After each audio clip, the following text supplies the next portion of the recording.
This morning we're going to be checking out a demo of Brightspace course catalog, and then we're going to have a follow-up demo of Course Merchant, which is a way to basically a platform for students to self-enroll into courses. So Joanna with D2l is going to introduce the D2l team. Hello everyone, I'm Joanna Browning. I'm the Senior Client Sales Executive, and I'm based out of Raleigh, North Carolina. So I'm just going to do quick introductions for my colleagues here in the room. This is Dan Semi. He's Hi, folks. Solutions Engineer. There's Paul Jansen. There's Renata Brown.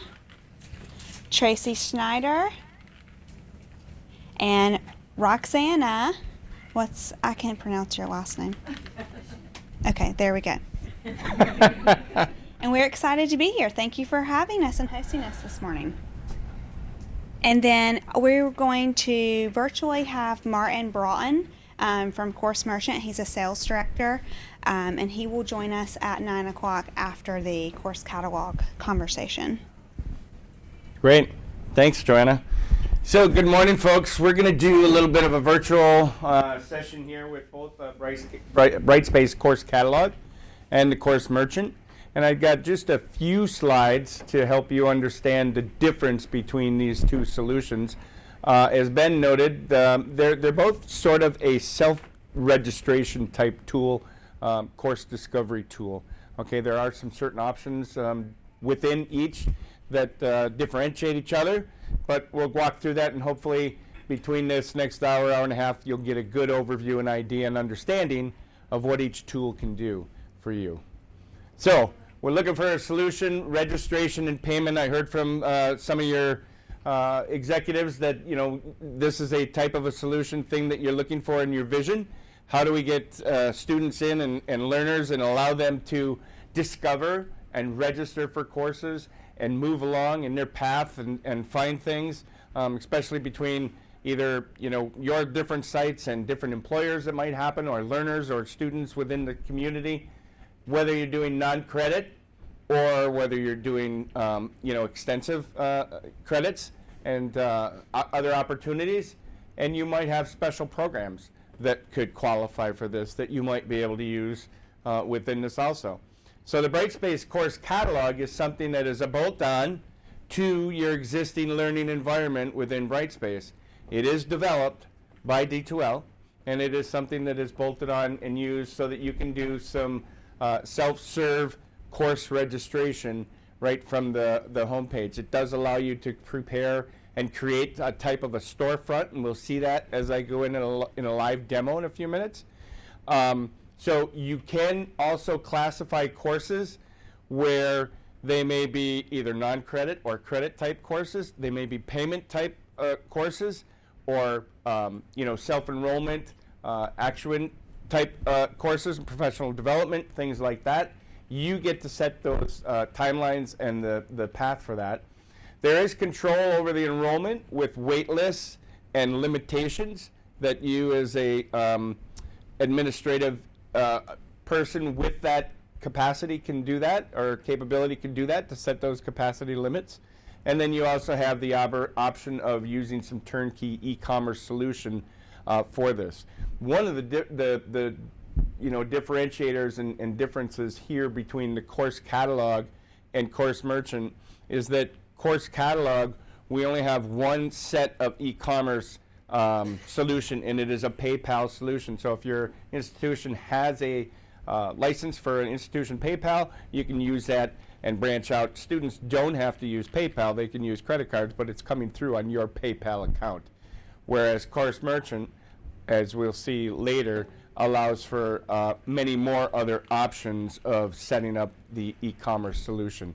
And whatever they've told us that whatever solution you are currently having, if they don't have it in place, they'll work with you on that. And I know for a fact they already have about 30 different solutions in place on that. They have TouchNet already. They have TouchNet already.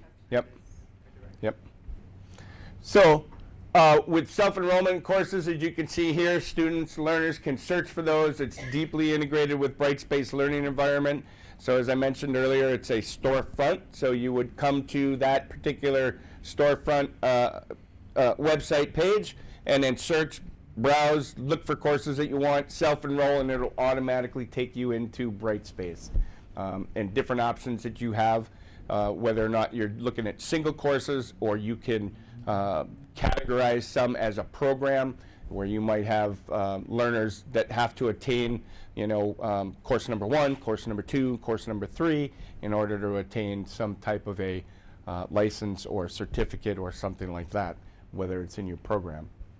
And then there's a bit of a simplified course administration area where you have a home page for administrator, and you can administrate the system, setting up optional start and end dates with the courses.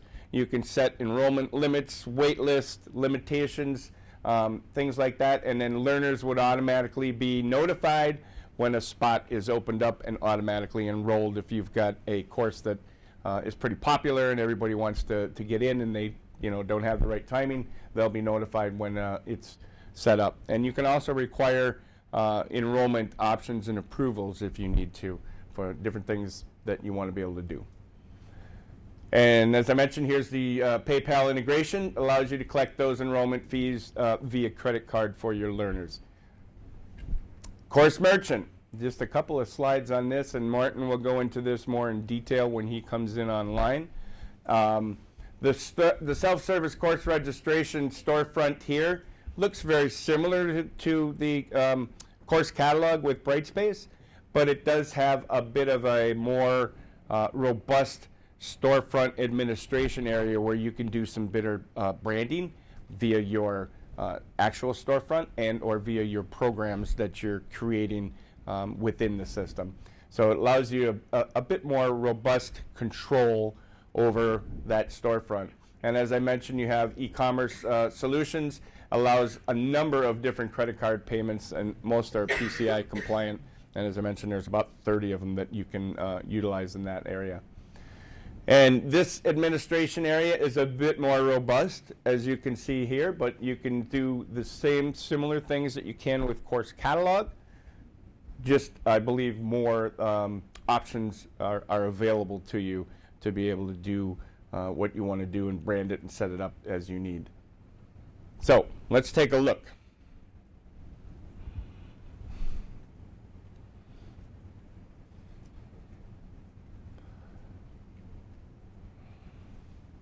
I'm just going to double check that nobody's in on the, where'd it go? Disappear. Nobody's in on the other site.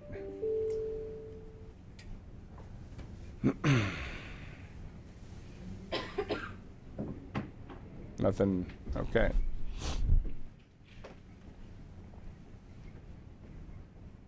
So, course catalog. This is the storefront that you could create. This is just one of our sandbox sites that we have that is available. So, as a learner, I'll give you a bit of an example walkthrough here with the learner, an organizer, and an admin. So we'll break it into 3 different types of roles that you could use. So as a learner, I have the ability to come into the home page, take a look. There's this powerful search under here that will break down even further, you'll see. But I have the ability to just scroll down, take a look at the courses. Depending on how those are set up, you might see a price tag on them, you might see they're ongoing, you might see some start and end dates, different options that are available for you. You might see that it's a category or program, 1 of 4, 2 of 4, 3 of 4, things like that. All of that information is set up by either your organizer or your administrator so that the learners are able to see what they want to be able to see.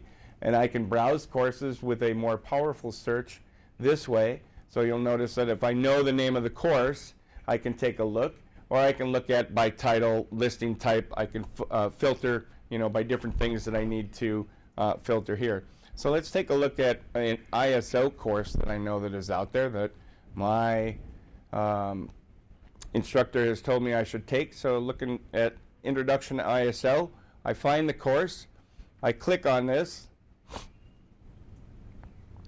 and I can see I can either log in to Enroll or register a new account. So I have 2 options If I already have a account within the learning environment, I can use my credentials to log in. If I don't, if I'm coming from an outside source, I can choose to register for an account. When I register for an account,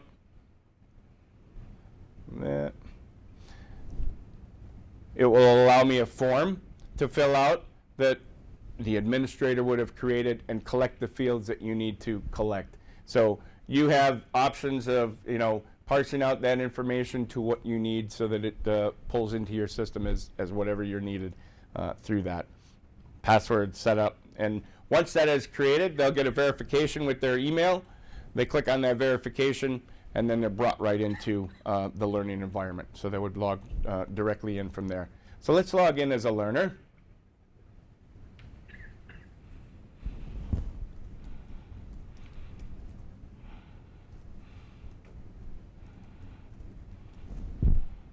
And my learner just finished coffee, is on the way to work this morning and decides he needs to take this course, ISO. So I see I'm already currently in a few courses. There's none upcoming, but I'm going to go ahead and browse for this course for ISO, and I'm going to try to enroll in this course. And I find it, I click on it, and oh gosh darn, that course is full. Well, let me join the wait list, and we'll go and select that. So I have the ability to set it up as a wait list, and once I've done that, I get a nice little notification within my email that course is, I'm on the wait list and things like that.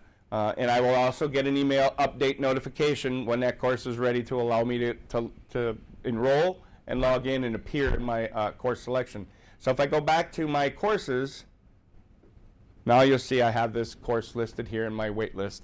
So I have 4 current courses, none upcoming. I have a wait-listed course. I can either leave that if I decide I'm taking another one later on, or talk with my instructors and move on and work with my path. So, and here you can see past courses. So any courses that I would choose, even if I look at the home directory and I choose courses that are ongoing, they'll be listed in my list of courses that I'm currently taking. Or if I'm looking at courses such as these over here in the bottom here is astronomy, starts June 1st. If I enroll in this particular course, it will show up into my list of upcoming courses. When I look at my courses here, you'll see that here now I see upcoming. So as a learner, I can browse, search, enroll, join, be accepted into wait lists. And if any of those courses are payment gate PCI, then I will just have to list my credit card, log it in, and I'm good to go. It would pay for the course, come into the administrator, and you'll be able to see the information through that. Let's take a look at an organizer.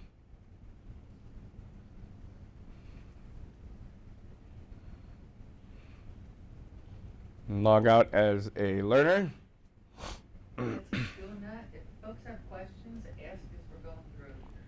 Sure. So, I don't be do shy. have a question on the learner aspect. Mm-hmm. You had something called Unenroll. Yes. So, just like how you have the ability to make a payment, so if somebody were to unenroll midway, how can you accept a payment back, or how would that work? When you unenroll, if it's a cost-affected course, the administrator would get a listing that this particular person is unenroll, and so it will backdate and backpay the charges that would have been on your card. Okay. Functionality. Yep, the functionality already exists. So, good question. So let's log in as an organizer, and you'll see a little bit different role setting that we have here.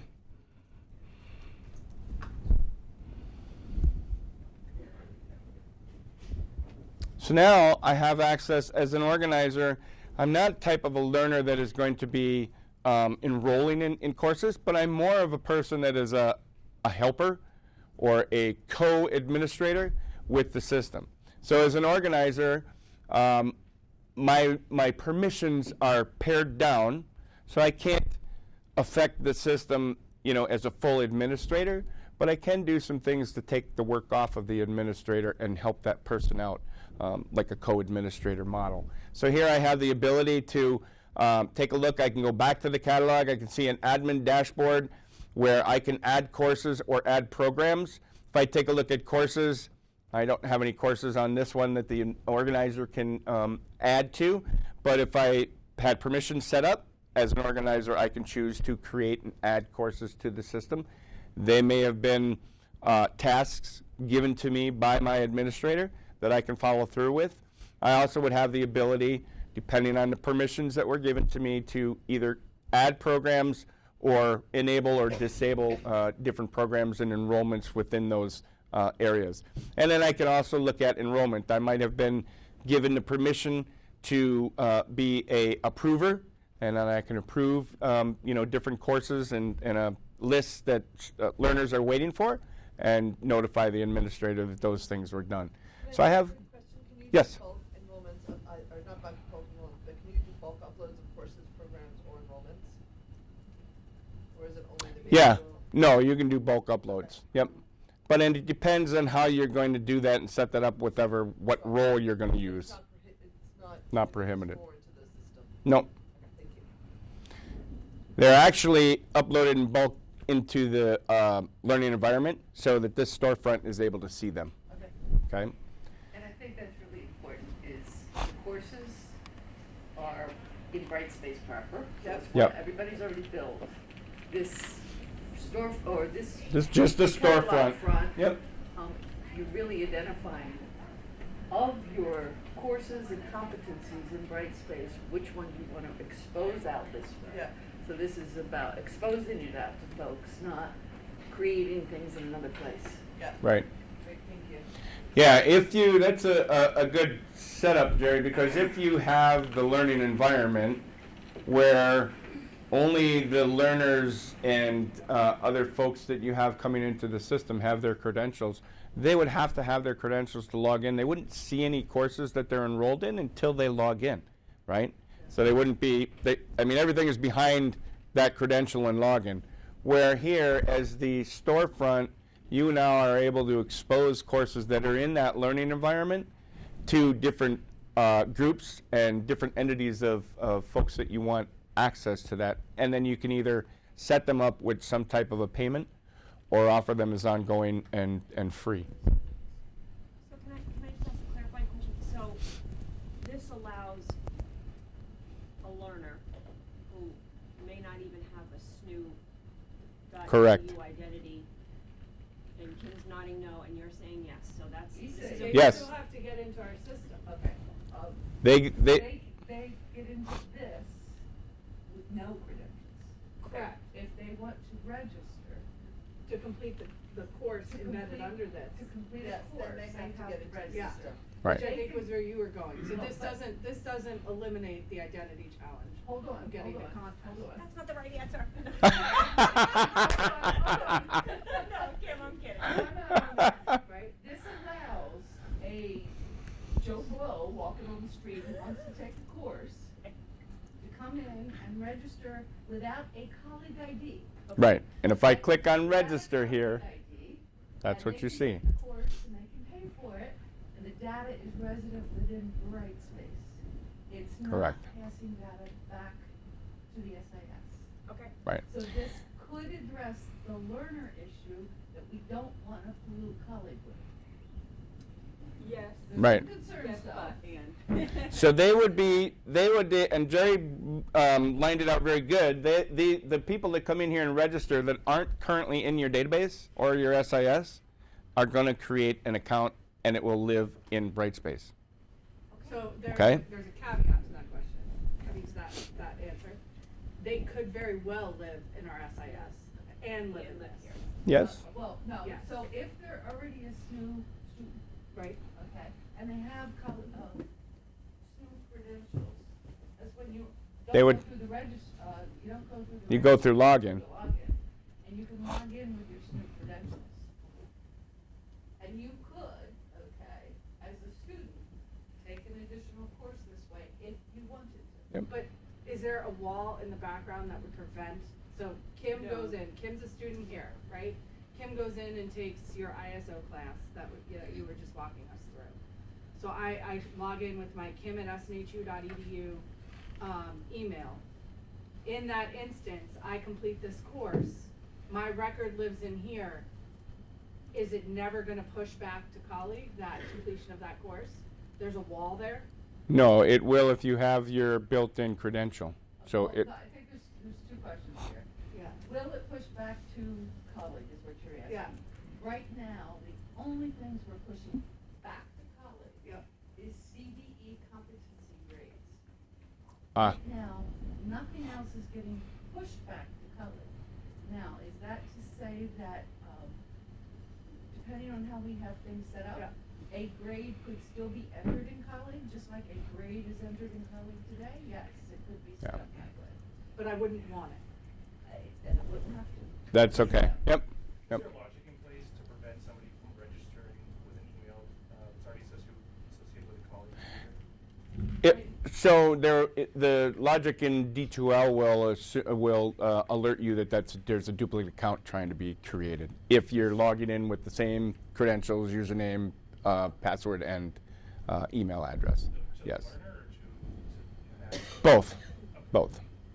But So that, So you could see it the learner will get a pop-up that account already exists, or admin can also see it in a log file that, hey, so-and-so tried to log in here and got denied. so it goes to verify that kim@snhu.edu doesn't currently exist in colleague. If you Yes. go- Because when you go to log in, it's going to verify that you do exist in the database. It's Okay. validating you against your account in D2l.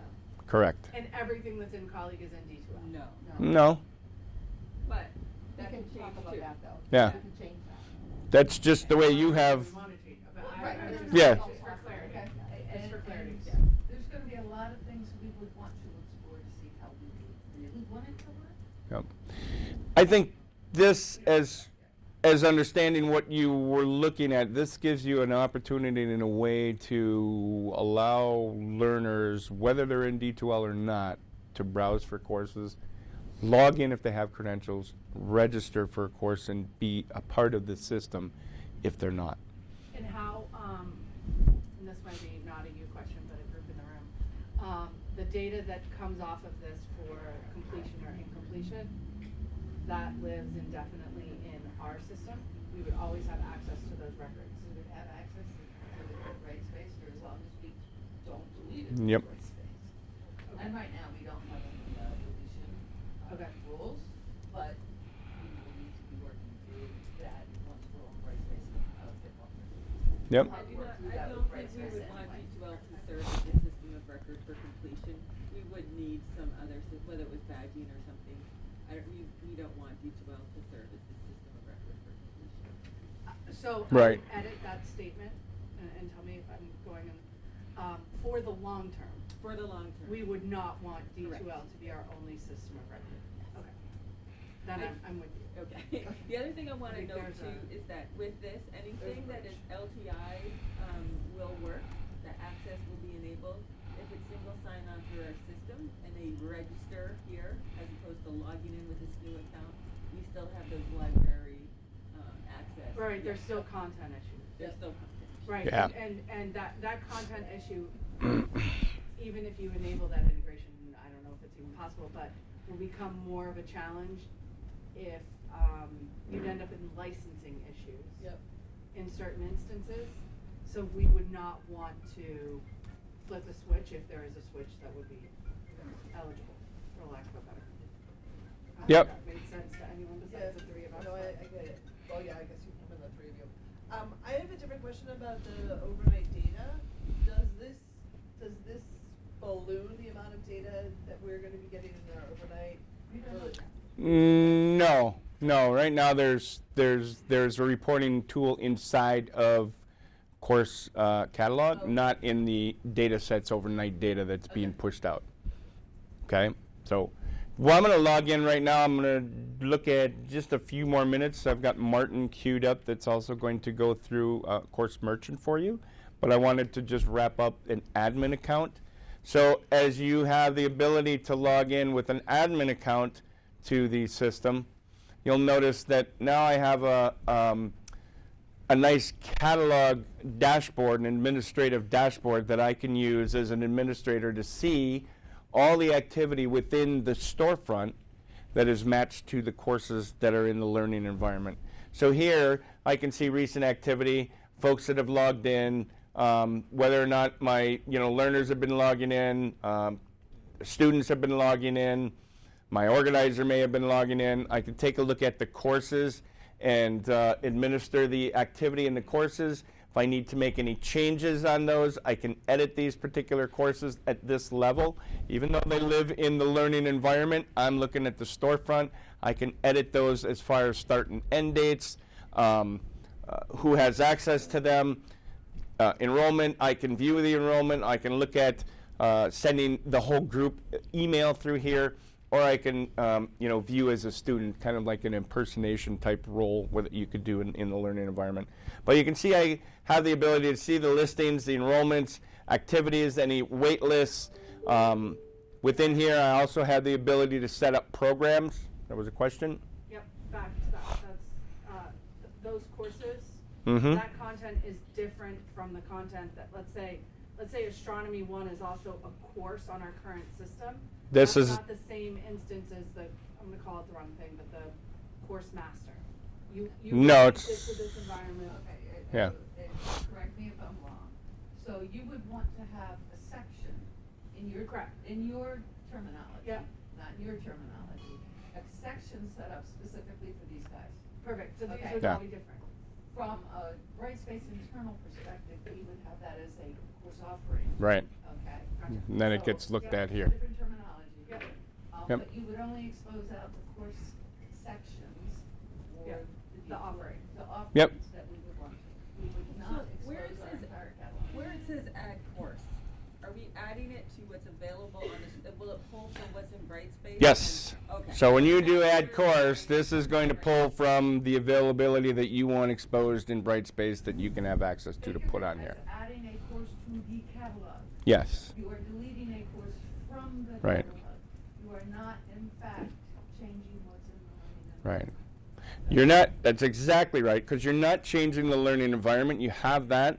You're just building a storefront to be able to look in and view and pass information back and forth. So students can register for things that you want to So for expose. the clarity of the group, it's only the storefront catalog that is editing, not the system Yes. catalog of offerings. Yes, Okay, thank you. For- Exactly. When you see add a course, add a program, or a catalog, think of it in commerce terms, do not think of it in quality curriculum management terms. yep, Okay, that's where terminology gets overloaded. yep. So, and you have the ability to, check other things like your users, check enrollment, you can deactivate people, you can check who's doing things, check on information on those folks, and forms. You can create the forms. These are the forms that you would use for registration. So when we had that learner login, and if I wanted to register and I'm not in the system yet, you decide what fields and data you need from that person, whatever demographic data that you need to parse into your other systems to understand who these people are. And then activity, again, different reports that you have available to take a look at. I've got course enrollments, courses, who's on the wait list, payments, what type of payments are coming through the system, what type of program enrollments, and then user activity. So you can run these reports here, generate a CSV file, and use that to parse into other BI tools that you need. Okay? Any final questions before I open it up and move over to Martin, and then we can entertain more questions at the end. What will Martin be going over? So Martin's going to go over on different tools. So what this was just the course catalog storefront that Brightspace built. Martin is now going to talk about a little bit more robust tool called Course Merchant that we integrate with. It is a third-party tool, but we have a built-in integration, and it's a bit more robust than our course catalog. Some of the same concepts. Just, why I really wanted to make sure that folks were seeing this. If we decide we want a storefront for LATAM and a storefront for micro-credentials in the US, and potentially a storefront maybe for GEM at some point, That's gonna be easier and better, probably handled through Course Merchant and Brightspace only. And Course Merchant can do that very customized e-commerce site, branded to SNU in any way, shape, or form you want. The full e-commerce controls and capabilities. And he's already, Dan, I think you said like 30 different Yeah. payment options. They integrate with a boatload of payment gateways, They already have them built out, which is really interesting. and they're from the UK, so their payment gateways are not US-centric payment gateways. They are international. payment Yes. gateways. So there's a whole lot of additional capabilities that we may not want day one, but we may want to consider as we're looking at whole lots of different options and how we go to market. Good. I just have two quick questions. Yep. From a learner perspective, what are the help options? Is there like a chat, email? How would that work? What options are available? That's a good question. There is a help form that you can derive. I didn't have it on the site, but you can put a link out there that provides a help link to, explain like an FAQ of different things that you want. Otherwise, there's a contact also that you can put in the form so that others can receive information back if they have some questions. So we'd have to define. Yep. My other question is from a learner perspective again. When you look up a course, right, when you're looking for, is there a way to personalize that or have some logic to say, I looked up computing course, right? So my next, it will give me some recommendations. Oh, not currently. There may be with Course Merchant, but not in our Brightspace. So you're looking like a capture of a playlist, so to speak, of a memory of what you looked at. Yeah, based on recommendations. Yeah. Not yet. No, we haven't hooked Alexa up to this yet. No. But it would be good. I've had other clients ask for that. Okay, thank you. So Martin, can you hear us? Hello. Hello, can you hear me? Yes, we can hear you. I'm going to turn the session over to you. You can share. Folks, I'd like to introduce Martin Broughton. He is with Course Merchant, coming live to you from the UK. Good afternoon, Martin. Thank you very much. Hi, everyone. Everyone okay? Yes. Good stuff. So, Dan, thank you for that. I didn't sit on all of your session, but I caught about 25 minutes of it, so good stuff.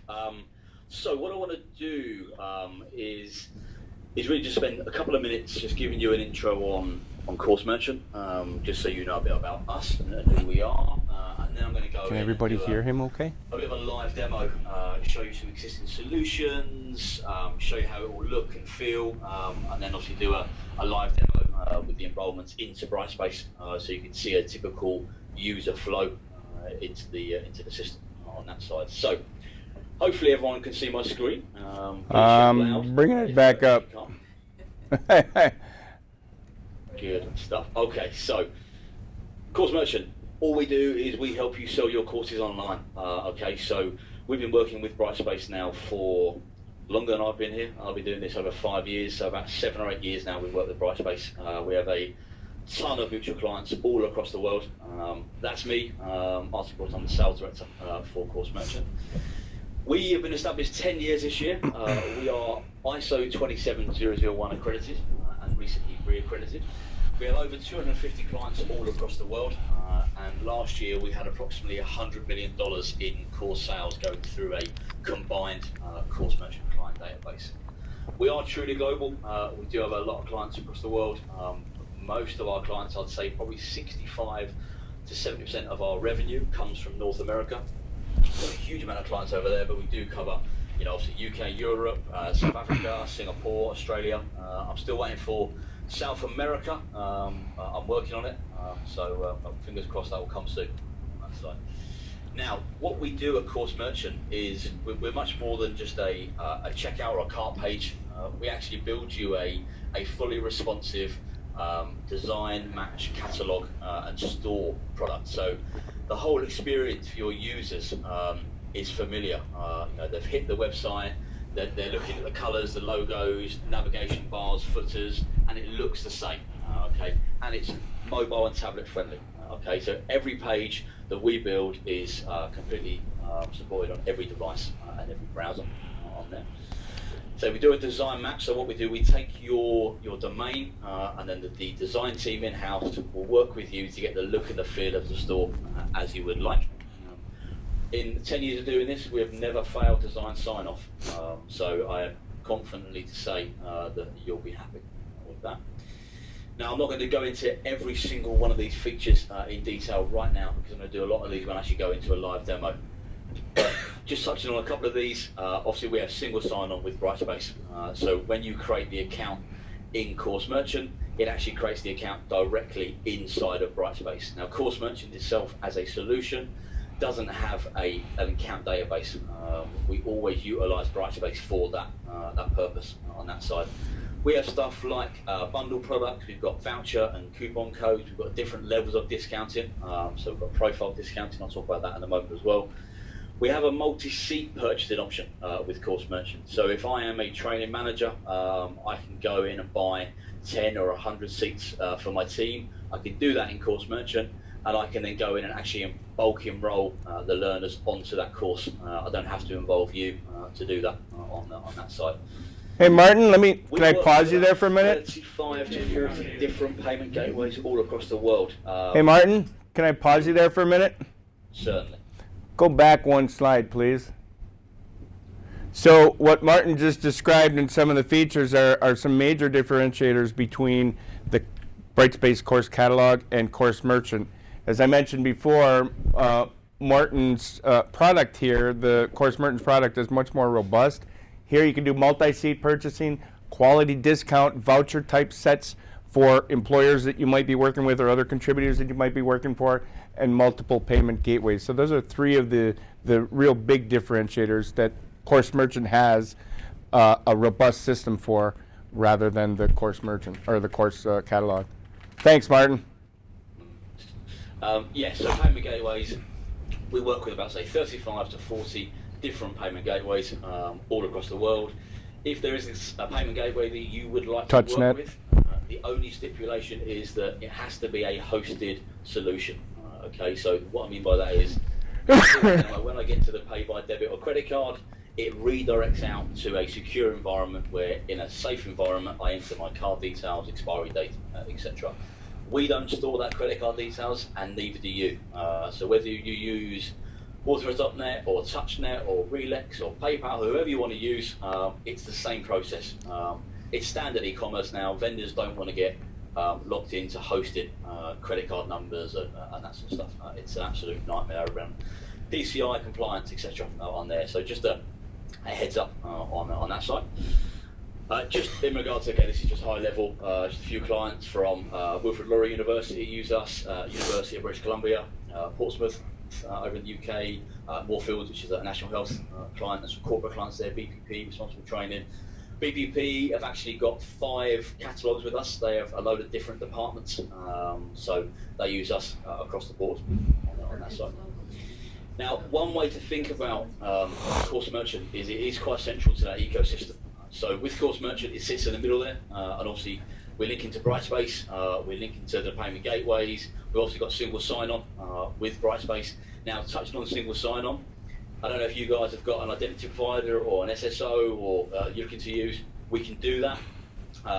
Probably about 60% of our clients come to us with a SSO requirement, whether it's a Auth base or a SAML base or a Shibboleth base or a Google SSO.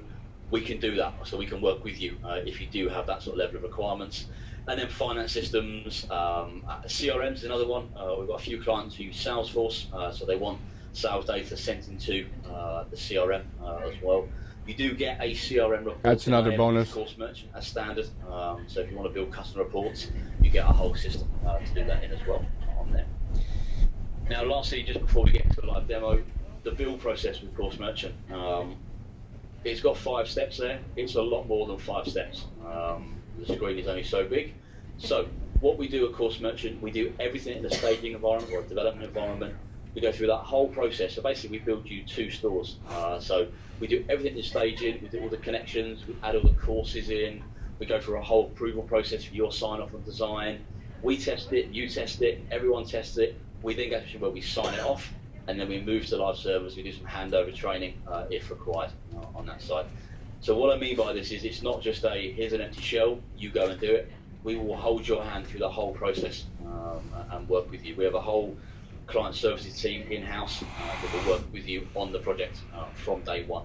So as soon as it leaves me and my team, it goes to the client services team. I'll still be involved, but they'll be running the project on that side. And then we have a professional services department that look after you moving forward, training and that sort of stuff. So quite an in-depth process, and now we'll go into a bit of a live demo. So hopefully that all makes sense to everyone on that side. So what I want to do now, has anyone got any questions on that? Dan, you might have to not translate, but you might have to repeat the questions if I can't hear anyone. Does anybody have any questions on the pre-setup? Not yet. Okay, I think we're good, Martin. Good start, excellent, good stuff. Okay, so I'm going to show you 4 or 5 different examples of different catalogs, just so you can get an idea how flexible we can be with look and feel of the store. Now, I mentioned at the start, we do a design match. Okay, so we do a design match service for our clients. They come to us with their website and say, yep, we want a continuing education, or we want to sell these courses. We now need a catalogue to list these on. These guys, again, this is a very small client of mine in the UK, but I want to show you this just from a design perspective and how close we got on this. So this is their website, okay? So this isn't Course Merchant. This is their own website. They came to us as, here is our website. It's probably a WordPress or a Drupal platform. But you see here where it says View Courses up the top right here in the navigation bar. If I hit this now, this then takes me into the Course Merchant catalog, but you would never know from a user perspective that you are now on a Course Merchant storefront. So it's a real tight design match on there. We pull in all the headers, the footers, the navigation, everything mirrors the site. So the users, when they hit online courses or online training, they're not then going off to a big site that says Course Merchant all over it, because then they're going to go, well, hang on, where am I? Who are these guys? So we're very much in the background, and it's all about you and your branding on this one. But this is Course Merchant. If I go into a product in here, we go into the product description, and you'll see there we've got a nice big call to action button up here. We've got information about the accreditation, the course, some tabs across there about the information, certificate images. You've got a big video about the course in there as well. Another call to action button down the bottom of the page. Other courses you may be interested in as well on that side. And then you've got There's part of footer, so there's part of that across the screen on there as well. So design-wise, really flexible. I'm going to show you these guys as well. This is ISC Squared. This is one of our mutual clients with D2l. And what we've done here is if I go into certificate training, and again, this is Course Merchant. This whole setup here is Course Merchant. And then go into online instructor-led training and scroll down. These guys have got a number of certifications, so whether it's CISSP, SSCP, CAP, and you go into one of these guys have got a big list of courses. I scroll down, and they've got various dates and different sessions all across the world. So some in North America, some India. I don't know if they've got any London still in here. They've updated it. So, but you can see there are a number of sessions for this course available to book in there. And if I do this, and this is going to demonstrate the single sign-on. Obviously, I can only go so far with this because I can't log in. But I add to my cart. So that's some robust tracking to be able Now to you'll see now that this will log into those. to their SAML single sign-on. So they came to us and said, look, we're using Okta as a single sign-on. I hit checkout, and it will see now. You see in the bar there, it authorises me, goes across Okta, and I can now go back in. And if I've got an account with IC Squared, I can log in, or I can create a new account on there, and that will create an account in their single sign-on system on that side as well. So we can do that for you on there as well. I'm going to show you these guys at Business Development Bank Canada. Again, another client we have with D2l. Now, this is they've actually got an English store and a French store. Course Merchant as a solution, as it stands today, is single language. I'm hopefully going to say in the next few months it's going to be multi-language. It's on the roadmap. It's being developed as we speak. So we're hoping to roll that out. I'm hoping Q3, but you know we know what development items can be like. But we're hoping for Q3 for multilingual, and then we're going to roll it into multi-currency as well on that side. So there is a French store up there as well. But going into the English store, Martin, we've got some filter. Hey, Martin. So when you say the moving towards multi-language, what current languages would you be rolling out? French is one of the first ones. We're looking at French and Spanish as the go-to. A client of ours currently wants simplified Chinese, Vietnamese, and something else out there. So that's being worked on as well. So, but Great. 100% French is the one that we're working on, and Spanish, Portuguese as well for the South American market as well. So. Very yeah, good. but we will once we've got it cracked and developed, we'll then just keep adding new languages in, you know, on that side. Great. Thank you. Another question here. Martin, you mentioned that you're going to be then multi-currency. So the payment gateway, doesn't that already handle multi-currency? Yeah. Does the payment gateway already handle multi-currency depending on the PCI? Depending on the payment gateway. So it will normally, the store will display it in your local currency. Sorry, in the currency that's set in the store, so it's USD. But then the transaction with the bank will obviously then, if I'm based in the UK, it will do a conversion and it will come out of my account in sterling on that side. So that depends on the payment gateway side. So you need to work with the payment gateway provider. Yep. In that regard. Thank you. No worries. So what we've done for these guys, so a little enhancement in here in regards to filtering.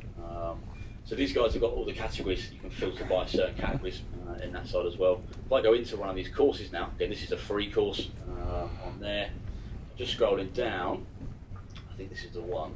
So what we've done here is there's several options with the course merchant.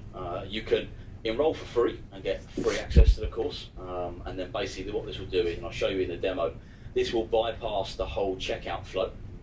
So once you're logged in, it doesn't go through an invoice screen or a cart page because it's free on that side. So we can do that with Course Merchant. What we did as an enhancement for these guys is what they wanted to do is they wanted to give guest access to part of the course inside of Brightspace. So you can now access as a guest, and I'll show you this. I think I can do this. Okay, on this one, and you'll see I go directly into Brightspace to do the course there. So no login, just view and access as a guest. Configuration we have to do with Brightspace on this. If that is an option, let us know, and then we can work with Brightspace to make sure the right stuff is installed on that side. But it's there if you want to get people in, get them interested, go, actually, yeah, this course is for me, and then we can have a link back to buy the course, etc. On there as well. So there's that flexibility with Course Merchant. These guys is St. Elizabeth Healthcare, based in Canada. So these guys here have just got a number of courses. They've got some featured or popular courses on their home screen up here. But they're going to view all training. Now these guys didn't want a whole category structure in the store. They wanted to go straight in and here's all our courses on there. Some clients have it so you hit the, say, clinical, and then you'll go into a number of categories, and then inside them categories will be the certain topics or courses they can purchase on that side.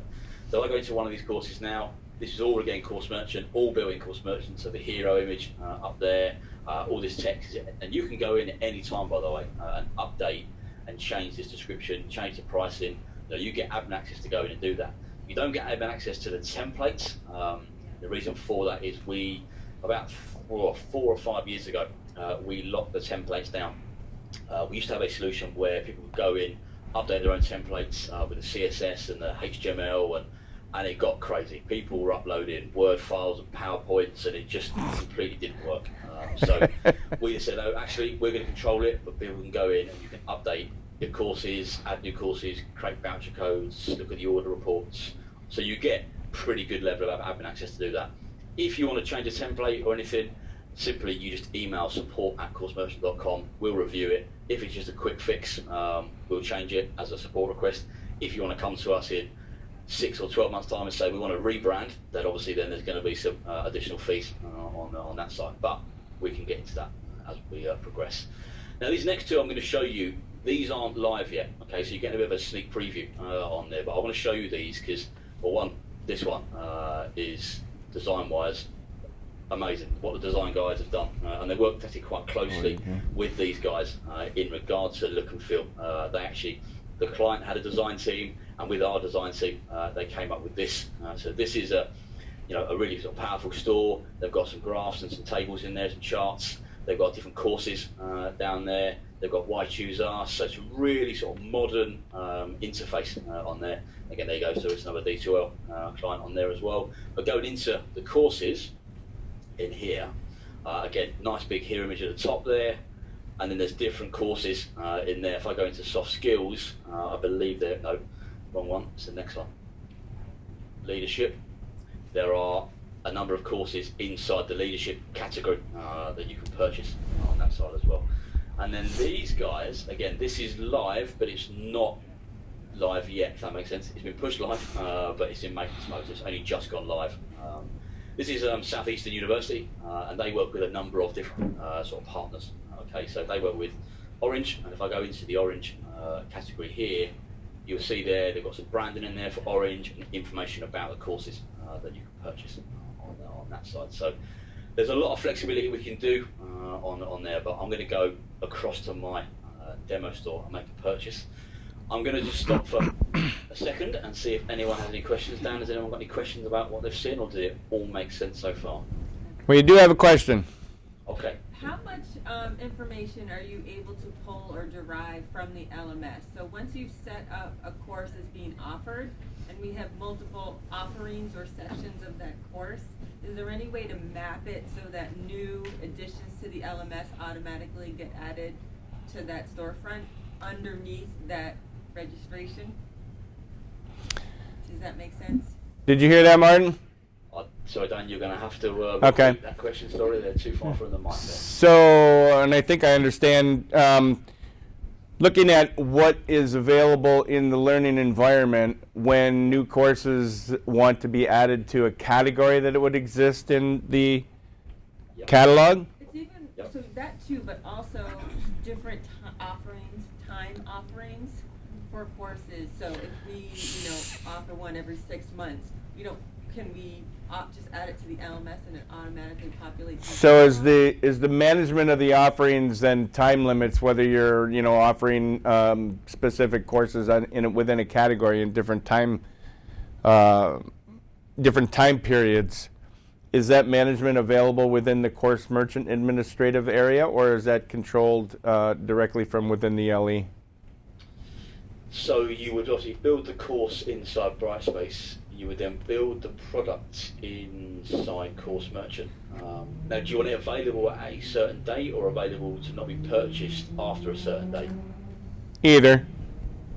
So you can do it, you can configure it so it's only available until, and I think we have done some configurations recently for a client where it only becomes purchasable on a certain date as well. So, yep. Yeah. So you're building the course. You're building the courses still in the learning environment. Yeah, and then you're always going to build, unless there's an external feed somewhere coming in, via an XML feed or an API, then we can maybe look at some development there. But usually they'll all be built in Brightspace. When you build a course in Course Merchant, and I'll show you in the admin area, there's a drop-down list of all the courses inside there. Whether or not you build the products in Course Merchant, because you remember that's your page, and then you link it to the right course inside the VLE. Does that make sense? I think so no, I don't think you have a dashboard within Course Merchant that you're going to build these products. It's not the actual course that you're building, but you may build a title or a course name and then look for that and pull that, link it to what's available in the learning environment. Could you say all course offerings under this template or this org unit automatically get added to that product, and the start and end dates automatically? It's okay. So there's I think that's not there yet. The full question to that, Martin, is if we build something in the learning environment and add something to it in the learning environment, does it automatically get added to the category in Course Merchant? No. Not yet. Yeah. It's something that we have talked about, but it's not anywhere near on that side. So you do have to, as much as they are obviously connected, you do have to think about Course Merchant you have to build the product in Course Merchant, right. And then right here, if I scroll down, you'll see there that this is then the link into Brightspace. So this is all your courses in Brightspace. That's linking your So when match. you build the new course in Brightspace, you come in, you build this product, and you connect it to the right product or the right course inside the BLE on that side. Good. Yeah. Carry on. Okay, lovely, thank you. So let me go and let's go and buy something. Let's show you how this works. So I'm gonna buy one course for now, and then I'm gonna go in and I'm gonna buy multiple seats and that in a moment. So. And you saw that one was safety bundle. You've seen It was a multiple. other sites that we've built. So this is just very much our test site in here. You'll see what we've got with Course Merchant is we do have an inventory available, so you can set how many seats are available in the session on there as well. You can also, let me show you before I buy this course, you can also have a waiting list in here as well. So I can join the waiting list, so I can come in here and go, yeah, this is the course for me, wait for the next day, you'll get a notification, and then when the session becomes available or a new session becomes available, you can go in, tick a little box on the wait list, and then send me an email that says, hey, the course is now available, go and sign up here on that side. So you can do that from a waiting list mechanism as well. So let's just go back to that one there, and then just scroll down. So seats available, you haven't got to, if you are obviously offering online courses, don't worry about it, leave it blank, it won't be there on there, but if you are doing a blended learning or a workshop or something, you can put a seat number on there as well. Now with Course Merchant, as well as we've got different discounting, we do have our standard pricing, so there it is, that's how much it is to buy a seat on a course.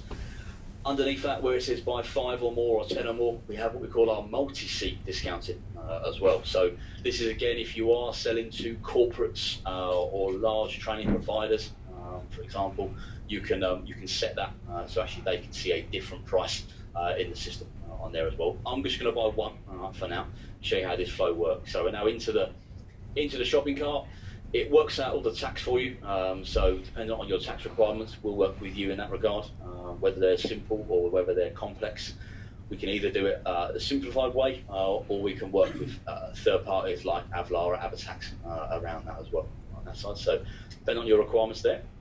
So voucher and coupon codes, you have got single use, multi-use or unlimited use.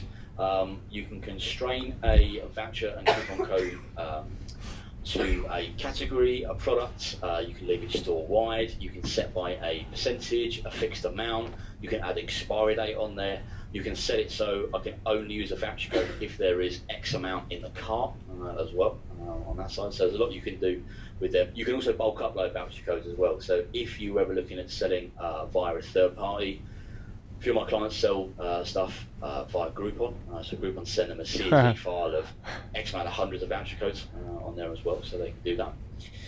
There's So Martin, yeah. when you had that page before that where you're having the multi-seats and somebody could buy 5 courses at a discount or 10 courses at a discount, can an organization or representative of an organization purchase that for multiple learners to be able to use then?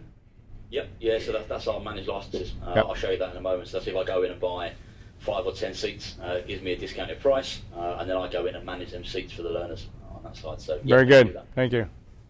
No worries. So just getting the So checkout. employers could buy that for groups, Now, as we submit said, that out. depends on your requirements there in regards to single sign-on or bits and pieces. I'll do just a standard, Course Merchant to Brightspace. If I had a Brightspace account, I would literally hit their login, I've done it in the past, username, password, it goes to the invoice screen to make payment. I'm going to create a new account, so just give me a few seconds to make up a name. Now, I will say, this name has to be unique.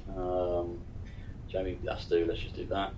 I don't know a Jamie Peters, but you can imagine how many people here do demos in the same demo store. We've used all the Disney characters and soccer players and all that sort of stuff. So let's try this. Movie stars. Right. So if it's standard Course Merchant to Brightspace, we can add additional fields in here. Okay. So if you want to pick up job title, cell number, etc., we can add them in on that side. I'm just going to create the account. It's going to look now into Brightspace to see if that account exists. It does a little security check that side. And that's similar to what course catalog would do. And it does it on the first time, and we are trying to work a way to get around that. So that's now looked into Brightspace. It's seen that that account doesn't exist. It looks for the email, because the email is usually your unique identifier. Okay, so it looks into there, look for the email, and it's gone, nope, not in there, so we can create the account. But we won't do the enrollment yet, because actually I haven't actually paid you any money on that side. So it's created the account, but not done the enrollment. Now remember off at the start, we started off at $500 plus tax, then went down to $300, now we're down at $150. So, as well as our multi-seat discounting, as well as our voucher and coupon codes, what we also have is our membership discounting in there. So, what's happened here, it's looked at my email domain, so it's looked at testorder.net, and it's gone, you're a member, so you receive even more discount. So if you work with different departments, partners, resellers, organizations, and they buy courses with their corporate email domain, you can configure the store to display a different price when they log in than a full-paying non-partner would on that side as well. If you do this and you're testing it, and you're testing it with a Gmail address, etc., on that side, please remember to remove it from the store on that side, because what you don't want to do is someone to go in with the gmail.com and they go, hey, I've got a free course, amazing. So remember to do that on that side. But it's worth sort of pointing out, it's a good feature to have on the discounted side. We can look at any profile field. We've got a couple of clients who look at membership numbers or organisation names. With that, it does come into complications, because then you have to make sure you put it in correctly on there. So, but we can work you through that if that is a requirement moving forward on that side. Just scrolling down, if you were thinking, I don't know if you are thinking about selling any physical items, we can do that in Course Merchant, and we can ask for shipping information up here as well on there. In regard to the payment options, so let's talk through these. Free won't be there, okay? I will show you a free purchase in a moment. Free is only there just for our demo, but it won't be there on a normal store. We do have the option of invoice me or pay by check, cash, or purchase order, because we can ask for a purchase order number in here as well. So the invoice me option, and if I agree to the terms, I won't do this, but an idea, I'd hit proceed. It would then on the next screen say, thank you for your order. Your account will be updated on successful purchase or payment, I believe, sorry. You'll get a notification saying that Jamie Peters needs a invoice raised. You would go in, raise an invoice. He would then do a pay by check or cash or wire transfer, however he wants to do it. Once you've received the funds, you find his order inside the admin area, you click on a button that says approve, and then Jamie gets an email with all his access details, access to training on that side, on there. So there's that option with Course Merchant as well. And you can actually turn this on or off on a course basis, course by course basis. So there may be some courses that may be, I don't know, $20 a course, little short courses. You can turn it off at that level. You may want it just on certain price points on there. So you can configure that store-wise as well. This little tab here where it says, are you buying this course on behalf of someone else? If I am now the training manager and I'm buying this for my colleague Laura, I would literally hit this tab here, hit proceed. When I've made the payment on the next screen, it would then let me enroll Laura onto the course and not myself on there. But I'll show you that in a moment as we progress through. Now, the pay by credit card, and that can be reworded at how you would like on that side. I am going to just do a test one here. I will just say this is a test gateway. Hasn't failed me in 15 months, so I keep everything crossed on there. But hit proceed. Goes out to the payment gateway, as you expect on a number of typical e-commerce stores. Out there in the payment gateway, I enter my card details. I hit pay now. Does that in the background. I won't save that. Send me back to here at Course Merchant. All we get back from the payment gateway is this long number here, and this is your transaction ID. Okay, so when that payment hits your account, whether it's Author.net, TouchNet, whoever you guys are using, there'll be a transaction ID in your account. You can then reconcile that and Course Merchant together. Okay, on that side. So that's the information that the finance team will need. All these details down here get emailed to the purchaser, and you can also get a copy of this as well in the store. You can ignore this section. We don't share username and passwords on emails. It's just there for our demo on there. But what we're looking for is this link here, and we can make this a nice big shiny button on a live client site. I click the link, and it takes me directly into Brightspace. You can see top right there, I am logged in, and there is my courses there we go, Health Safety 101. So it's all about that. I've created the account, I've paid the purchase, I'm straight in. There's no having to wait for someone to approve the order. If I've paid for it and I can buy the course, it's that quick process. Gone are the days where people buy a course on a Friday at 5:30, 6 o'clock and don't get access till the following Monday on there. It's all about, if the course is the course, actually it makes sense to purchase straight away on that side. With Brightspace, we do have single sign-on both ways. So I can now go back to the catalog. I'm logged in. You see at the top navigation bar there, it says student logout on that side as well. I'm going to do a free purchase to just show you how quick this is on here.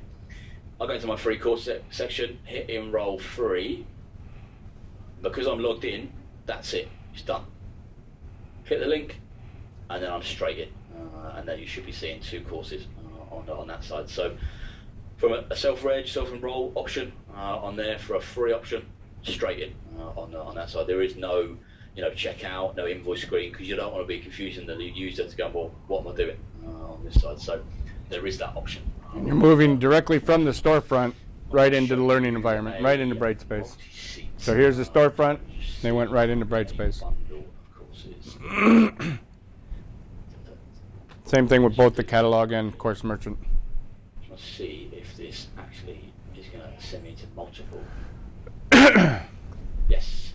So that product there was DIY bundle, and it's enrolled me into 4 courses in there, because what we've done in Course Merchant, we've built the product in Course Merchant that actually links to multiple courses inside of Brightspace.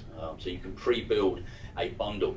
So you could sell individual courses for, I don't know, $25, or you could sell a bundle of 5 for $100, to save you $25 on that side. So there's all that you can do with Course Merchant as well on there.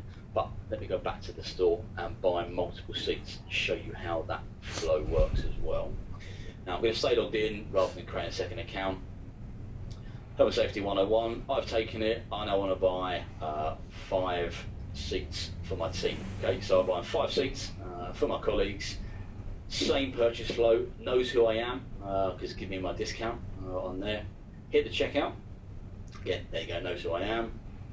The little box there where it said, are you buying this course on behalf of someone else? That has been removed because the store is clever enough to know that you've added 5 items of 1 course into your cart.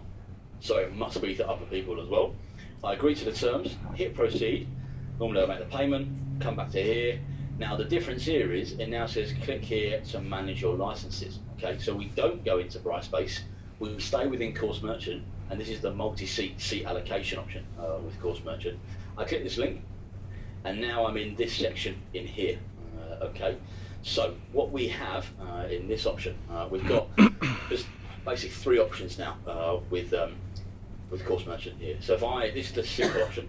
So I'm the training manager. I can come in here and I can go, let's enroll. On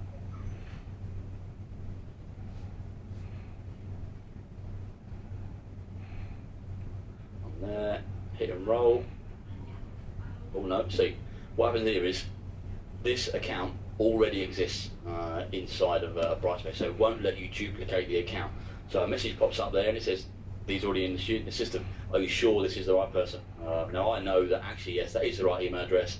I paid for a course for him last week. I forced the enrollment, hit enroll, and then you'll see my license has gone down to 4 on that side. Okay, so that works well if you are selling 5, 10, 15, maybe even 20 seats at a time. Now only you know your model far better than we do.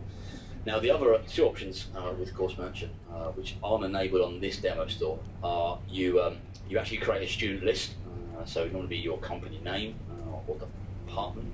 Inside that option there is you have 3 options to add students. You've got first name, last name, email, as you've just seen. You've got line data separated by a comma, or you can bulk upload a CSV file on that side.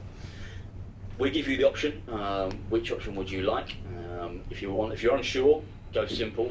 If then in 6 months' time you go, actually we're seeing more and more people are buying 20, 30, 40, 50, 100 seats and doing that 100 times, we're getting some complaints. Let us know and we can do a config change and put in the bulk option on there. Now, the other option is as before, so it's the bulk upload CSV, but what this does, it's a new one, it's just come out.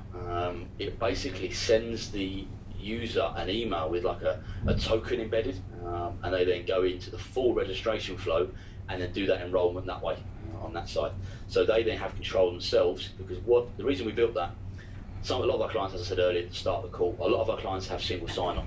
Okay, so single sign-on, people want more information than a first name, last name, email address on there. So they want to give people the option to go to the full process. They want an address, a contact number for every single student. Okay, so that option with single sign-on, it then goes into your identity provider, they do the normal registration, and then it goes back into Course Merchant and then Brightspace to do the enrollment on that side. So there's a few options to talk through. Again, we can get into the detail as we progress on that side, but that's just a high level overview on that side. I'm going to dive into the admin area in a moment just to show you around there, and then maybe into the reporting piece on where it's 10 to the hour. So I don't know how long I've got that on that side, but has anyone got any questions on front end? Does it all make sense? Any burning questions that you can think of right now? Or Is that an app? Is Pardon? that an app or is it just responsive design? It's responsive design. What was the question? Is that an So- app through the app store? Martin, she was asking, was there an app for the App Store? Is this just responsive design? it's just It's just responsive design. Yeah. Got it, thank you. Yep. Yeah. Just responsive. I have a question with, you had mentioned you can do bundles. Can you do it, I guess, the other way around? So if we in Brightspace have two sections of the same course with, say, a cap of 20, do we have to surface both of those sections, or is Course Merchant smart enough to say we can surface the offering, and once we fill up that first section, the next person who purchases kind of kicks to the next? I believe you'd have to surface both of them.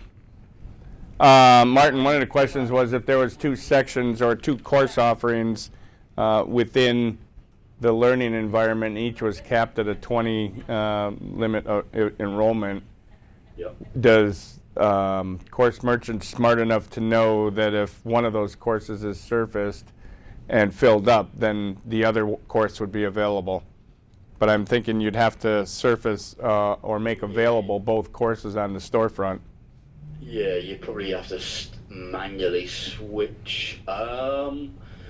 Let's think about that. We may, top of my head, you'd have to do it manually, but I'm sure we've done some configuration for another client, D2l client, where it caps. Basically, I think there's three options, and it enrolls like the first 5 students into that course, second into that course, third into that course, and it does it that way. So that may be an option, but That might be an option, yeah. Multiple through. I'll have to get into that to see Okay. how that will work. Thank you. Just a comment I want to make, folks, as you're thinking about whether there's any relevance to this one way, shape, or form. Managing the catalog is a new function that does not exist with anyone in the organization today, and it does take time. So it is not something that this kind of functionality comes for free in terms of who's going to manage it. Right. It doesn't. It absolutely is a full catalog. Just like any other company would have a catalog, it has to be managed as such. Martin, we were commenting and verifying that, even though the functionality is great with both of these products, it does entail that some group is going to be tasked with the work of managing, the course catalog. So just a verification that this group was making with themselves to understand that currently, right now, they're not doing anything like that. Yeah. Yeah. Yeah. Makes sense. So thank you. Carry on. I love it, thank you. So let me dive into the area. I know you saw a sneak preview earlier on here. So just want to again, I won't go into crazy detail, very much high level, just to show you how it all works really on that side. So again, a lot of this we do for you. We like to hand over, if possible, a fully functional catalogue at Storefront so you guys can get selling courses and do enrollment straight away. So we do a lot of the templates and images for you anyway on that side. Now, This is your administrative portal and then reports that you would have as an admin. So obviously in Course Merchant you can build a number of categories in your store. So you may have, for us we had health and safety, and then you could have science, you could have biology, chemistry, whatever sort of courses you want to do on that side. But products, now we call them products. This is your courses area. We call them products because people do sell physical products, so they sell bundles of courses, they're products. But going into this here now, And this is more robust a course out is, especially if we've done a lot of because work it's for not it, only is to courses. tick one and copy it. Basically, this is a heads up. All the formatting's then done in that product. You don't have to go in and then add a new one and redo it all on that side. Okay, so that's just advice on that side. Going to the edit screen here. Obviously, it's standard sort of CMS. From name, titles, codes. Is it active? Is it a physical item? Is it a free product? So if it's a free course, tick that little box there, and it bypasses the usual checkout flow. You've got your description boxes, so they are sort of WYSIWYG, so what you see is what you get, editors, on that side as well. A couple of description boxes, you've got stuff like descriptions, you've got keywords, meta titles, image uploads, you've got stuff like minimum, maximum order quantity, you've got allow invoice, so you can override that on a product by product basis, as I mentioned as well. The feature here I mentioned earlier about date available until, so if you are running a session on a certain date, and obviously that day or the day after you don't want it available in the store, you can remove it from there as well. Standard pricing in there that we mentioned earlier. Also early bird pricing, in the store, so you can an incentive before a certain date, put a certain pricing on there as well. Late registration pricing is an option with there as well. We do offer reoccurring and subscription billing. This is only done with a handful of payment gateways. I believe now it's Authorize.net, PayPal, 2Checkout, and Moneris, I believe, and that means you can set a monthly payment for a period of time on there as well, but that's only with certain gateways at the moment. Okay. Just scrolling down, you'll see there's some related products. These are the ones that are at the bottom of the screen that you saw on some of the sites earlier, so you can change them on a course by course basis as well. Sorry, and Martin, Yep. and clarify the products a moment here. So it's the system that you have is robust in that it can offer more than just courses that learners can take. You can have papers, books, other items that that S&HU might want to sell worldwide. Correctly? Yeah, correct. Yeah, we've got clients selling books, DVDs, CDs, USBs, all over the world. So yeah, it can do that. Yep. Something that we will need to think about if again, we have any interest in doing this route is whether our prices for a course or a competency include all course materials, or if there needs to be a separate product for the Materials. There you go. Yeah, one of the things they were verifying is that if they, choose to go in a route like this with this type of a system, they'll have to come up with a plan as to, what the pricing of courses. Does that include course materials or not? Yeah. Things like that that could be separate. Yeah, and you could create two products. You could have one with, one without. On that side, give people the option on there, make it slightly more affordable as like a bundle, really, on that side. So yeah, you could do it that way. Good, thank you. Bundle various different types of products together. Yep, you could bundle various different types of products together. Yeah. Yeah. Yep. Yeah, do that. Very good, thank you. No worries. So I mentioned about the member discount, and you can override it. So obviously you can turn it off at a product or a course level, but you can override it. So example here is if coursemerchant.com gets 25% discount off everything, if you just released a new course and you only want to give me 10%, you would override that in here on that side as well. So you can do that at a course by course basis as well. Just scrolling down here, obviously what you've got the product is in health and safety category, but there could be a long list of categories in here, and you could cross-categorize a course, so it could be in multiple categories as well on that side. And then right down the bottom here, this is where you link it directly to the course inside of Brightspace. Okay, so here is all our list of Brightspace courses in the store. You've got it linked to Health and Safety 101 in there, but this is also where you create bundles. Yeah, so simply you see the add button. So I now go in here and go, I'm going to enroll into all 4 courses down here. And obviously you would go in, you'd rename the page and say this is now a bundle course that you buy. By buying this product, you get enrolled into X, Y, Z. On there, it is X price on that side. So it's as simple as that, really, to build a bundle. One of my client slogans was build a bundle, buy a bundle, save a bundle. So it was a lot cheaper to buy a bundle of courses on that side. So you can do that pretty easy with Course Merchant. So let me just get out there. So that's pretty straightforward on that side. You can obviously in here you've got waiting lists and voucher codes. Vouchers, again, really straightforward on there. You give it a name, you set by a percentage or an amount, put the amount in there. Is there a minimum order value? So you can't use it unless you spend X amount of money on there. How many times can it be used? Is there an expiry date on there? It's got no constraint, so it's against any single product in the store, or actually it's only against building fences, or it's against everything inside health and safety. So you can go that granular on the voucher codes as well. I won't go into imports, that's just the CSV upload on there. We'll talk about discounting. Shipping, if you do want to sell books, etc., we can work with you in regards to your shipping requirements. You can do like weights or units. So 1 unit is X amount of price to ship on that side. So if someone adds X amount of items to their cart and it's 5 units, it will work out that shipping on that side as well. So you can do that with Course Merchant. But the important area is the orders.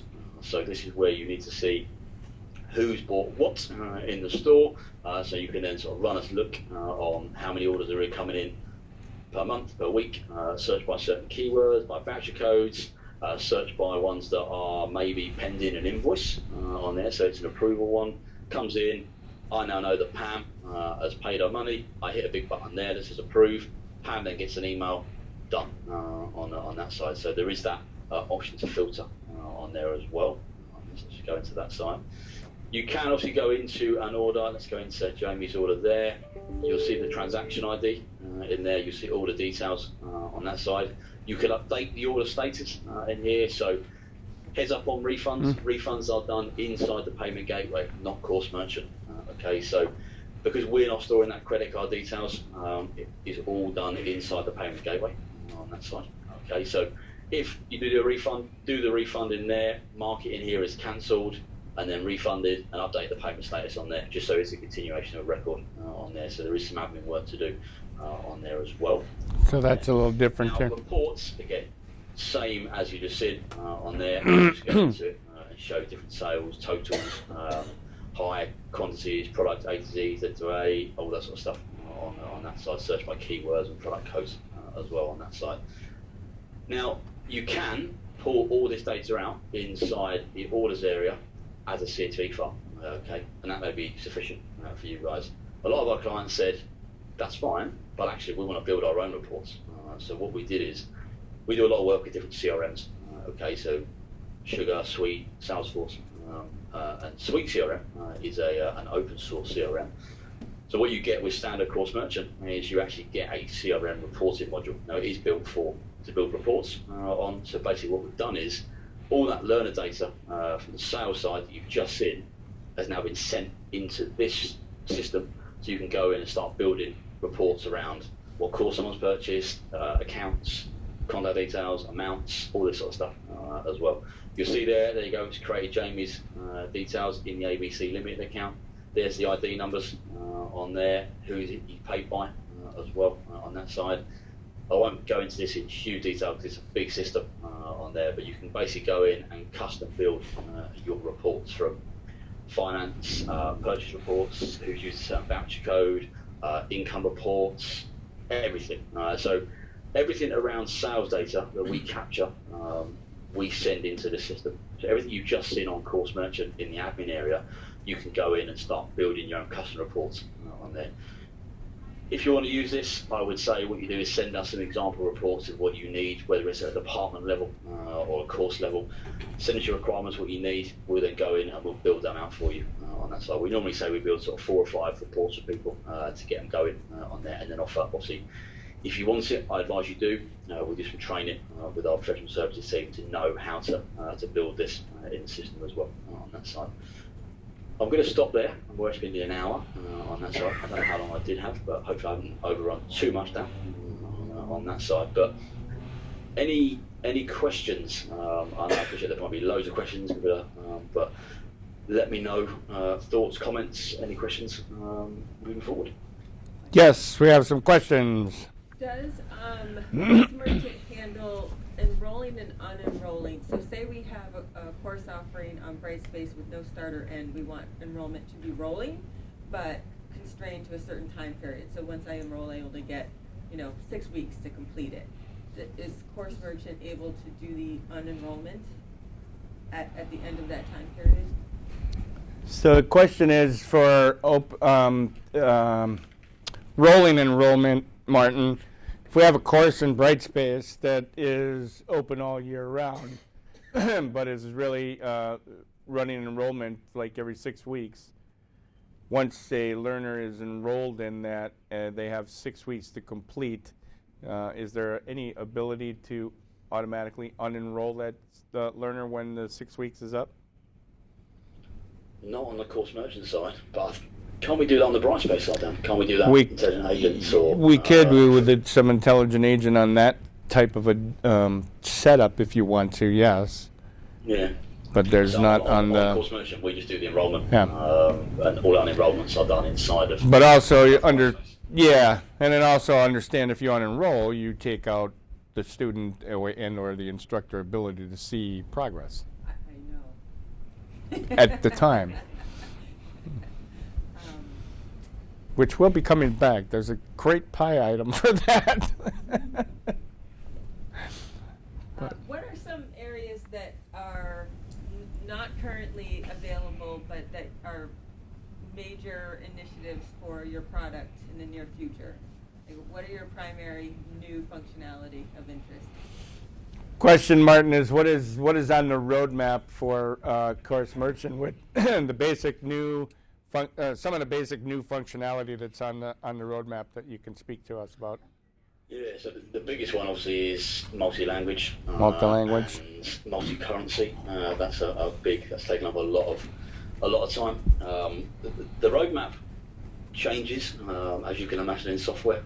It changes. Clients, we're very much client-driven. Clients are out in the field. They're doing. They're using the system and they're getting feedback all the time, and they're feeding that back to us, either by myself or the client services team. And then what we'll then do is some of the features will then roll out. We've got actually this is coming up more and more, and then we'll roll it out from as a common core update on that side. Some of the stuff, to be honest, is custom built for people, so it won't work on everyone's system. So it's very much an open sort of policy on that really, but. Multi-currency and multilingual are the big ones. We're trying to look at some prereqs as well to see how we can get involved in that side. But everyone has different requirements. Every time I do a prereq call, it differs every single time. So trying to get a common core base across that is proving difficult on that. So yeah, they're probably the three main ones that we're looking at. And obviously we're always enhancing the payment gateways as well and doing different single sign-ons and that stuff. Good. And so you entertain with folks and clients that are looking for very specific and or granular requirements. You'll definitely entertain customization to the ability that can be carried out. Yeah, definitely. We have a whole development team here. A lot of, I know me and you, Dan, we've worked on a few projects, but a lot of our projects are very custom. There is obviously we sell a lot of off the shelf, but we do sell a lot of custom projects. For clients who have specific requirements. What I will say, and again, is advice on that. Don't try and front load everything. And this is just advice that over the years, I've done this for a long time now in sales and training companies, is when you have a long list of requirements, okay? If you look at the core functionality and go, actually, yeah, we're 80% there. Some of it you may think you need, but you don't always need. I've got a couple of clients recently they've been front loading everything. I'm like, well, it's taken 12 months now for you to build this solution, and you could have been generating revenue on stuff that isn't common practice. I will be honest and say that actually we can do it, we can look at it, but actually that's not the way that we would foresee it working on the system. So we can do stuff as phases, like phase 2, phase 3 approach. That's just a bit of advice. Good. I won't charge you for that advice. That's free. Thank you, sir. No worries. Anytime. Another question. How do like higher volume clients manage their orders and approvals? Is it just that one admin page kind of manual? Or? So, question on the administrative part in reference to some of the more higher volume clients that you might have. What are best practices and how they manage that, the orders and things? Yeah. So, do you mean from in what context do you mean by that? Just so I understand correctly. Is it from the admin page portal that you were showing us there? Yeah. So from or are they pulling? Yeah, are they exporting some of that and dumping it into other BI tools to be able to evaluate? Yeah, there's a real mix. To be honest, some people just utilise this. They just use the admin area on that side. Some people go, no, I want the CRM. I want to build my customer reports. And some people, it's a real spread actually. It's a good question. Some people actually just pull out the CSV file, and I'll show you actually. Do that. Just refresh that. What formats can that export out into? Yeah, it's just CSV okay. on there, but we can custom build a CSV on that side if need be on that side. So all that data that you've just seen on that side gets pulled out. So you can go in and if you want a custom built CSV, let us know. Some clients have they want a custom built CSV that's going to have to be imported into Banner, for example, on that side. So they'll have a custom built CSV on there in a certain format. They can pull out every night and install it and import it that way. There's all the information. There's all the information there. You've got all the product information they've just purchased, email addresses, everything you need for that learner is on that side from the sales perspective on there. So there's a real mix, to be honest, on that side. Okay. And I'm assuming that could be automated. You can write scripts and automate that process to be able to pull that CSV and dump it. Yep, we can do all that. We can even go with the CRM piece. You can actually build workflows in the CRM, so you could then send a report out at certain times. You can then. We did some workflows for a client in North America that wanted an approval sort of flow. So they hit a sign up form we've created in the CRM. They hit an approval button. It sends an email to their boss and the superintendent. They then approve it and send them a link back. And so yeah, as I said a minute ago, we can do a huge amount around on the custom side on there. Very good. Other questions? Yes. What about support? So you've got users in there and they've locked themselves out of the account and they need a password reset. Like, how is that handled? How are support escalations handled within the system, especially for learners that maybe Martin, maybe they've locked themselves out or forgotten a password and need some type of support? So we offer support to you. So we offer support to SNHU on that side. We don't offer learner support. Learner would normally come to you. Then you would then either come to us or to Brightspace. It depends on. There's various options around support. Either Brightspace could be your first contact and then it comes to us, or you can come directly to us. Normally, if it goes to Brightspace, they then forward it to us and we reply back to you anyway. So it's probably easier just to come directly to us. That's all included in the package. It's all email based, so literally it's a support@coursemerchant.com, goes into the support team, and they then allocate out accordingly, and they escalate it where it needs to be on that side. Does the product offer password reset to the user? I believe so. Product offers password reset to the user.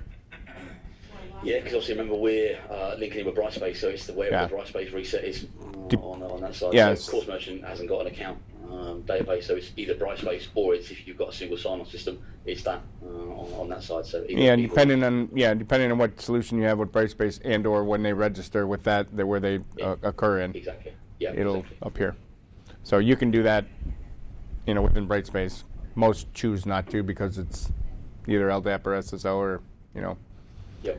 80. Other questions? Martin, I think that's a wrap. Excellent. Okay. All right. It's been great to show you all the solution. If anyone thinks of any questions, please feel free to speak to Dan or Joanna or anyone there at D2l, and they'll forward them over to me on that side. Thanks for your time, everyone. Well, thank you very much. Have a great afternoon and hopefully a great weekend. Yes, it's a long weekend for me. So we're all off on Monday. So good stuff. All right, guys. Well, Good for you. I'll let you be and crack on your meeting, and speak to you all soon, hopefully. Okay. Thank you. All right. Thanks all. And thank you, Omar. If you're still on, we can stop the recording.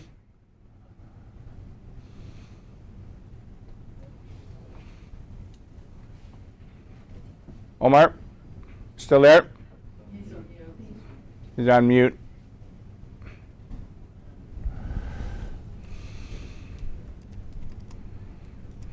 Whoops. We can.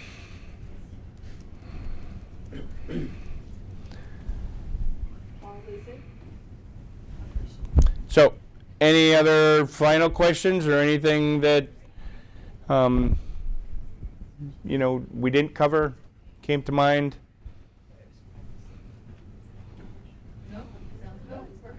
Was this something what you were looking for? Any surprises or? Well, I think folks just have to digest what they're seeing, think about it in the context of what they know they either have on their plate this minute or what they know is coming. But any preliminary feedback that folks want to share? So I think the tool solves I would say the tool offers a solution for a need that we have. I think our challenge is, it is not a direct, we can't take all the courses and content that we currently have and put it in this type of environment. It requires us to Jerry's point, to look at that content and understand what we're going to have to change, right? So we would not put courses into this as the courses exist in our system today. So that's a workload that we as a business have to be able to digest, understand, and incorporate. But from a tool perspective of just the tech,